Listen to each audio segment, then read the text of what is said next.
미가는 모레셋이라고 하는 지방의 장로였습니다. 지방에 있었기 때문에 예루살렘에 있었던 사람이 아니고 예루살렘의 중심적인 어떤 그런 그 기득권층에 속해 있다고 보기는 어렵습니다. 그래서 지방의 이 장로의 눈으로 볼 때 하나님의 도성 예루살렘이 그 다른 어떤 도시보다 거룩해야 했지만은 오히려 죄악의 가운데 있었음을 보여주고 있습니다. 미가의 1장 5절의 말씀을 보면 이는 다 야곱의 허물로 말미암음이요 이스라엘 족속의 죄로 말미암음이라. 야곱의 허물이 무엇이냐? 사마리아가 아니냐? 유다의 산당이 무엇이냐? 예루살렘이 아니냐? 그래서 결국은 예루살렘이 심판을 받을 수 없음을 지금 지방에 있는, 그러니까 당시에도 이제 예루살렘 성에 있었던 사람들이 있죠. 그런데 지방에 있었던 장로였던 미가가 이에 대해서 말하고 있는 겁니다. 미가 3장 12절에 보면 이러므로 너희로 말미암아 시온은 갈아엎은 밭이 되고 예루살렘은 무더기가 되고 성전에 사는 수풀의 높은 곳이 되리라, 이렇게 말하고 있습니다. 그래서 최초로 예루살렘의 멸망을 예언한 사람이 미가입니다. 당시의 입장에서 볼 때는 이렇게 예루살렘 멸망을 드러내놓고 이 예언을 하기가 어렵습니다. 그러니까 오늘날로 하면은 서울은 망할 것입니다, 이렇게 한다는 게 쉬운 일이 아니죠. 미가가 그런 일을 했던 겁니다. 왜요? 바로 예루살렘이 죄악에 있었기 때문입니다. 미가 2장 6절의 말씀에 보면은 그들이 말하기를 너희는 예언하지 말라. 이것은 예언할 것이 아니거늘 욕하지는 말을 그치지 아니한다 하는도다. 그렇기 때문에 어떻겠습니까? 사람들이 미가를 너무 싫어했죠. 그래서 미가한테 뭐라고 한 거예요? 이런 예언하지 말라. 입을 다물어라. 뭐 이렇게 하는 겁니다. 오늘날도 수많은 사람들이 그 교회라는 것은 바로 그리스도 예수의 그 하셨던 일을 계승한 곳 아닙니까? 그래서 왕으로, 선지자로, 제사장으로 선지적인 측면을 교회 가지고 있단 말이에요. 근데 이제 오히려 교회가 이 땅의 세속 정신과 하나 되어 있는 모습들, 그래서 이 세상에 흘러가는 방식으로 교회 자신이 그렇게 개척을 하고 또 그렇게 소위 부흥을 하는, 그래서 마치 비즈니스 브랜치를 늘려가듯이 교회를 늘려가는 그런 모습들, 이런 것은 과연 정말로 그 복음을 위해서라면 수단과 방법은 문제가 되지 않는가? 성경은 결코 그렇게 말하지 않습니다. 그러니까 미가의 이 책망을 들었을 때 대다수의 사람들은 어떻습니까? 당시에 예루살렘은 자민족 중심주의, 그러니까 성경은 자민족 중심주의가 민족주의를 말하고 있잖아요. 성경은. 그러니까 유대인들은 성경을 그렇게 읽었던 거예요. 그러니까 이들의 생각은, 자기의 동족들의 생각은 무엇입니까? 하나님은 당신들의 자신들의 하나님이시고 그렇기 때문에 예루살렘은 멸망할 수 없다. 왜? 하나님 법궤도 거기에 있고, 그러면 하나님의 약속이 있는 것이기 때문에 예루살렘을 명하지 않는다라는 게 상식이고 굉장히 민족주의적인 관점이었으나 미가는 철저하게 하나님 말씀 중심에서 보는 거예요. 아니라는 겁니다. 당시에 정치, 경제, 사회, 문화적인 영역에서 악행을 저지른 사람들을 책망했어요.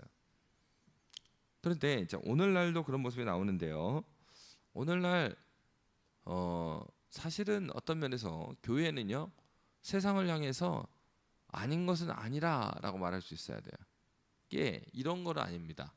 굉장히 자기 중심적, 그러니까 교회에 이익이 되면 나서고 이익이 되지 않으면 안 나는, 이런 관점을 말하는 게 아니에요. 왜? 한국 교회에서 자주 그랬거든요. 한국 교회들이 뭐 이렇게 가서 시위를 할 때를 보면은 굉장히 교회에 불리하면 가서 시위를 합니다. 근데 이제 궁금한 거는 바로 동족이 죽고 총칼에 죽을 때 교회는 무엇을 했는가? 한국 교회의 대부분 보수적인 교회는 이 부분에 있어서 할 말이 없습니다.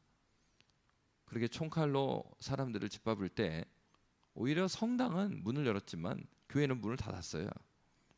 그리고 오히려 자기 자녀들이 다칠까봐 데모에 가지 마라. 오히려 주님을 알지 못하는 자들이 정의를 부르짖을 때 교회는 정의를 택하기보다는 그냥 우리에게 피해를 가지 않으면 안 된다. 그리고 오히려 그러한 불의를 행하는 자들과 손을 잡은 것이 한국 근현대사의 역사입니다. 미가가 하나님 말씀을 선포했죠. 어떻게? 정치, 경제, 사회, 문화 영역에서 악행을 저지른 자들을 책망했어요. 그러니까 어떻게 나왔냐? 그런 책망을 받은 사람들이 야, 너는 네가 그 부분에 대해서 예언할 일이 아니다라고 한 거예요. 왜? 야, 너 종교인이잖아. 종교인이니까 너 종교에서나 말해.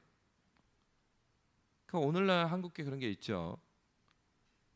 교회에서나 말을 하고 사회에서는 말하지 말라. 여러분, 신앙생활을 왜 합니까? 하나님의 어떠하심을 경험하는 그 예배와 그 예배의 정신으로 말미암아 우리의 삶이 변화되기를 위해서 사는 거예요. 그러니까 진정한 그리스도인은 어떤 사람일까요? 이 사회의 불의한 모습과 사랑이 없는 모습을 안타까워하면서 그래서 기도하는 거예요. 때로는 너무나 도를 넘는 그런 사회의 부패함을 보고 꾸짖는 것이 교회 역할입니다. 그런 사회 부패에 동조해서 손을 잡고 교회의 덩치 크기 위해서 가는 그것이 하나님 나라의 뜻이 아니에요. 교회가 나서서 하나님 나라의 그 그리스도인들은 시민권의 2개라고 그러잖아요. 대한민국의 국민이면서 그러면서 하나님 나라 백성입니다.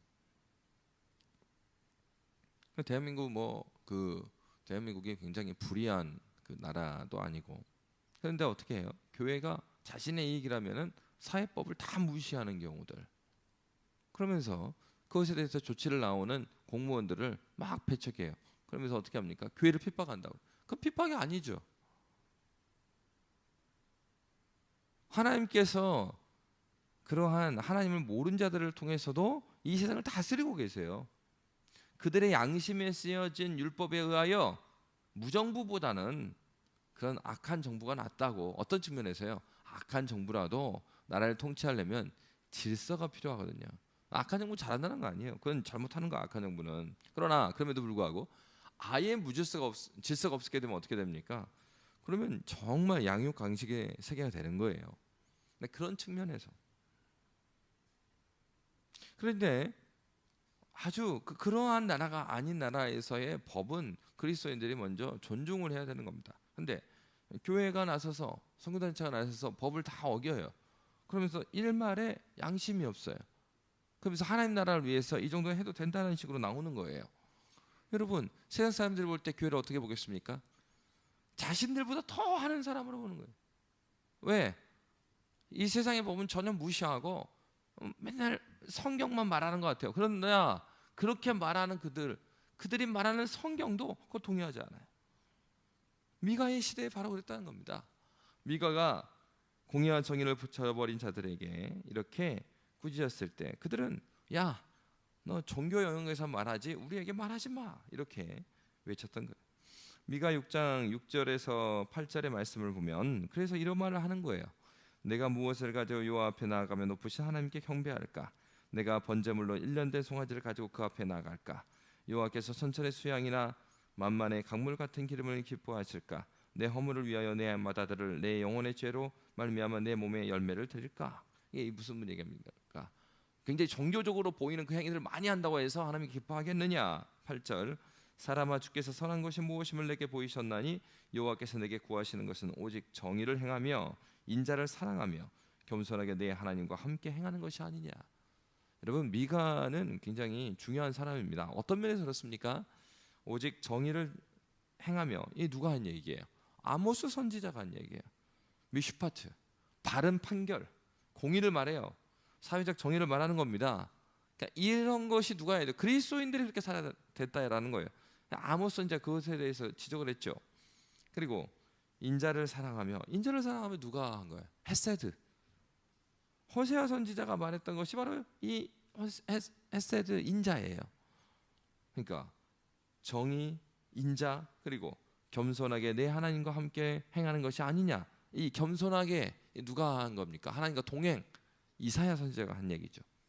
그러니까 미가는 아모스, 호세아, 이사야 선지자가 외쳤던 메시지를 자신이 종합하여서 선포하고 있는 것입니다. 주전 8세기의 마지막 예언자였어요. 누가? 미가가.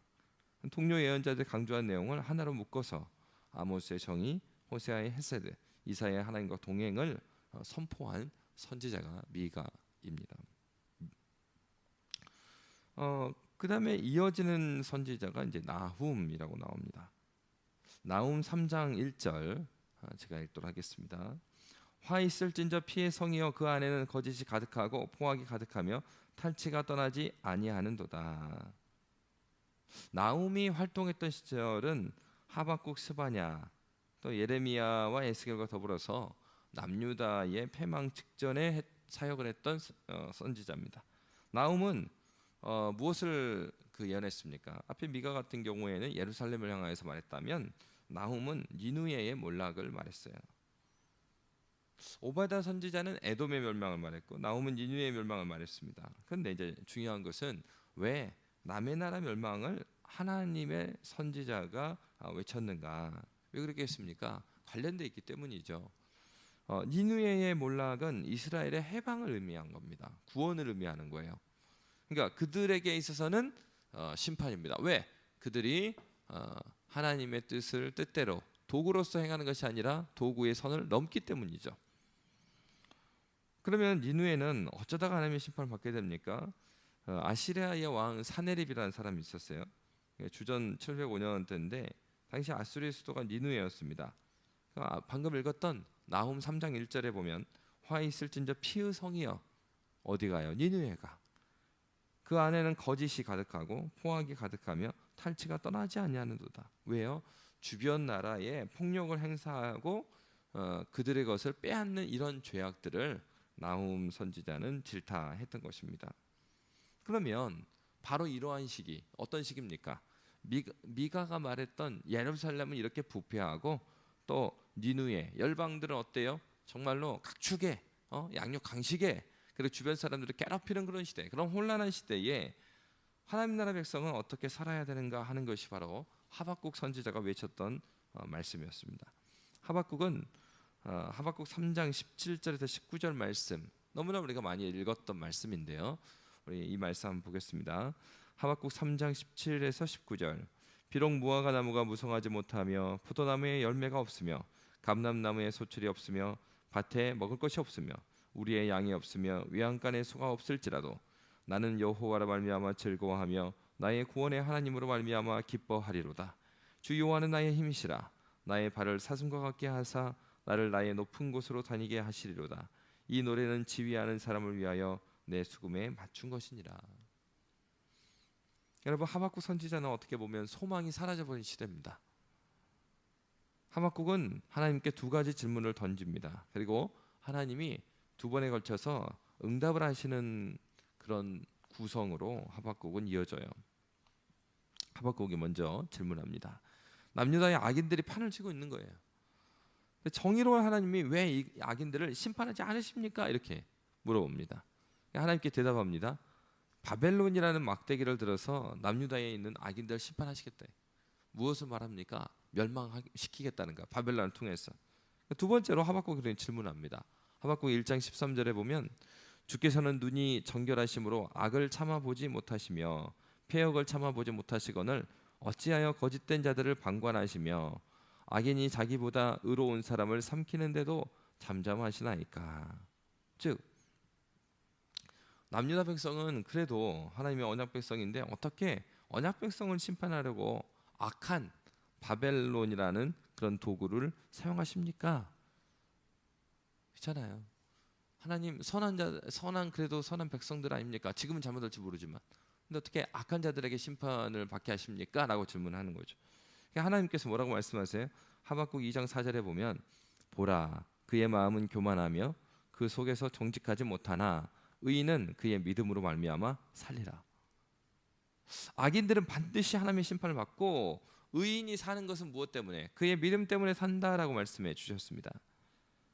여러분, 하나님의 뜻을 알 수 없을 때 중요한 것은 하나님을 신뢰하는 것이에요. 하나님에 대한 믿음을 붙잡는 것이라는 것을 이 하박국 선지자가 가르쳐주고 있는 것입니다. 여러분, 이 믿음으로 말미암아 살리라, 이제 우리가 갈라디아서의 말씀에서도 나오는 말씀이죠. 갈라디아서 2장 16절에 보면 어떤 말씀이 나와 있습니까? 사람이 의롭게 되는 것은 율법의 행위로 말미암음이 아니요 오직 예수 그리스도를 믿음으로 말미암는 줄 알므로 우리도 그리스도 예수를 믿나니 이는 우리가 율법의 행위로서가 아니고 그리스도를 믿음으로써 의롭다 함을 얻으려 함이라. 율법의 행위로서는 의롭다 함을 얻을 욕체가 없느니라. 이제 갈라디아서 2장 16절의 말씀에서 조심스럽게 해석하는 부분이 있습니다. 그것은 사람이 의롭게 되는 것은 율법의 행위로 말미암음이 아니요 오직 예수 그리스도를 믿음으로 말미암는 줄 알므로. 그러니까 예수 그리스도를 믿음으로, 이 말씀을 두 가지로 해석이 가능해요. 하나는 예수 그리스도를 믿음으로를 목적어로, 그러니까 예수 그리스도를 믿음으로 이렇게 이제 해석이 가능하고, 어떻게도 가능하냐면 소유격으로도 가능해요. 그래서 예수 그리스도의 믿음으로 산다. 예수 그리스도의 믿음이라는 것은 무엇입니까? 그리스도 예수께서는 죽기까지 복종하셨어요. 하나님을 온전히 믿는 믿음이 예수님 안에 있었죠. 그랬을 때 예수께서 죽으신 하나님께서 죽으신 그 그리스도를 모든 이름이요 뛰어난 이름을 주셨다라고 빌립보서는 증거하고 있습니다. 근데 중요한 거는 예수 그리스도를 믿든지 예수 그리스도의 믿음으로 말미암든지 동일한 건 무엇입니까? 이거 예수 그리스도로 말미암는 그 믿음이 우리한테 있는 겁니다. 그러니까 예수 그리스도를 믿는다고 했을 때는 우리의 믿음을 말하죠. 그러니까 우리의 믿음도 어디서 오는 거예요? 그 예수 그리스도께서 성부 하나님을 온전히 믿으셨던 그 믿음에서 오는 거예요. 사실은 본질적으로 이 믿음은 동일합니다. 그러니까 예수 그리스도의 믿음이나 예수 그리스도의 믿음이나 동일하게 다 볼 수 있어요. 결국 우리가 이 세상을 살아갈 때 이길 수 있는 것은 무엇이다? 바로 이 믿음이라는 겁니다. 하나님을 온전히 절대 의존하는 그 마음, 그리스도 예수를 온전히 믿는 그 믿음이 우리에게 요청되는 것을 말해주고 있는 것입니다. 그래서 어떻습니까? 우리가 많이 찬양으로 또 들었던 말씀이죠. 하박국 3장 17, 19절에 하박국은 이러한 하나님과의 대화 이후에 그는 이렇게 고백합니다. 비록 무화과 나무가 무성하지 못하며 포도나무에 열매가 없으며 감람나무에 수출이 없으며 밭에 먹을 것이 없으며 우리의 양이 없으며 외양간에 소가 없을지라도. 무슨 얘기하는 거예요? 자신이 기도했던 거 하나님께서 안 들어주신 것입니다. 안 들어주셨어도 누구하고 같습니까? 다니엘과 세 친구가 그렇게 말하지 않아요? 그리 아니하실지라도. 18절에 나는 여호와로 말미암아 즐거워하며 나의 구원의 하나님으로 말미암아 기뻐하리로다. 믿음이 무엇인가를 보여주는 거예요. 우리가 요청하는 것이 이루어지는 걸 기뻐하는 거, 그게 믿음이 아니고, 그럼에도 불구하고 나는 여호와로 말미암아 즐거워하는 것, 우리의 즐거움과 우리 기쁨이 그러냐 어디인가? 그러니까 여호와 한 분만으로 기뻐하는 것이 믿음이라는 것을 이미 구약 성경에서 하박국에서 우리에게 가르쳐주고 있습니다. 19절 주 여호와는 나의 힘이시라 나의 발을 사슴과 같게 하사 나를 나의 높은 곳으로 다니게 하시리로다. 이 노래는 지휘하는 사람을 위하여 내 수금에 맞춘 것이니라. 여러분, 우리의 믿음 무엇입니까? 앞에서 말한 미가의 시대, 그리고 나훔의 시대, 예루살렘에도 소망이 없고 그리고 이방 땅에도 소망이 없는 그 시대, 그 시대에 그리스도인들은 무엇으로 살아야 되겠습니까? 구약에서 또 동일한 말을 하고 있습니다. 의인은 무엇으로 말미암아 삽니까? 믿음으로 말미암아 산다라고 말하고 있습니다. 우리가 누구를 의지하는가? 오늘도 우리는 누구를 믿음으로 말미암아 살 수 있다고 신뢰하고 걸어가는가? 그것을 묻고 있습니다. 오늘이라는 이 날에 우리가 어떻게 살아가야 되겠습니까? 저와 여러분은 다시 한번 말씀을 깊이 묵상해야 합니다. 그리 아니하실지라도 감사했던 믿음의 선조들처럼, 그리고 우리가 기도했던 것이 들어지지 아니할지라도 나는 여호와로 말미암아 기뻐하리라 즐거워하리라 했던 믿음의 선배들처럼 오늘 살아가는 우리가 주님으로 기뻐하고 그 한 분으로 만족하며 주님께 영광 돌릴 수 있는 저희 여러분이 되시기를 주의 이름으로 빕니다. 기도하겠습니다. 살아계신